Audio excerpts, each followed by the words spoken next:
2019 दिसंबर से दुनिया में दस्तक देने वाला कोरोना वायरस लगातार अपना प्रकोप बढ़ा रहा है, जिसका असर पूरी दुनिया की अर्थव्यवस्था पर भी पड़ा है। और क्योंकि भारत पहले से ही गिरती हुई अर्थव्यवस्था का सामना कर रहा है, तो अब लॉकडाउन की वजह से भारत की अर्थव्यवस्था और गिरती जा रही है।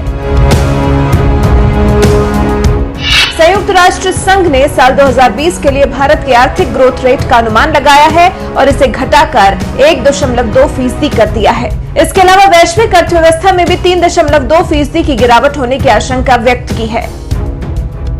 यूएन के मुताबिक 2021 तक भले ही आंकड़े सुधर जाएं, लेकिन इसकी वजह से पूरी दुनिया को $8.5 ट्रिलियन के आउटपुट का नुकसान होने का अनुमान है, जिसका असर ये हुआ कि पिछले 4 साल में दुनिया भर में जो भी उत्पादन हुआ और उससे जो भी लाभ हुआ है, उसको अब खत्म समझ लीजिए। भारत की बात करें तो संयुक्त राष्ट्र का कहना है कि बीते साल भारत की जीडीपी 4.1% थी, जो कि साल 2018 में 6.8% थी।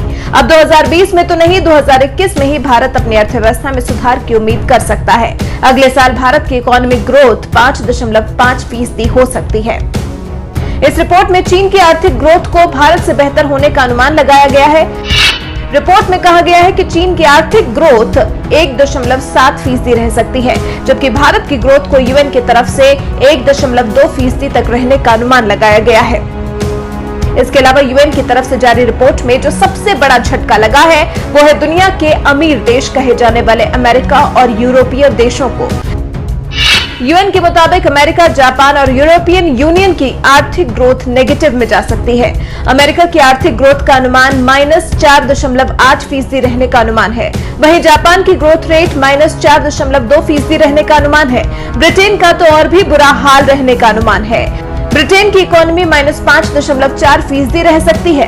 विकासशील देशों की जीडीपी ग्रोथ 5% से भी कम रहने का अनुमान लगाया गया है। तो इन आंकड़ों से साफ है कि नरेंद्र मोदी के नेतृत्व में देश ने विकास तो किया है, तभी तो वो दुनिया के अमीर देशों को भी ग्रोथ रेट के मामले में पीछे छोड़ पाया है। लेकिन चीन यहां भारत की तुलना में बाजी मार ले गया।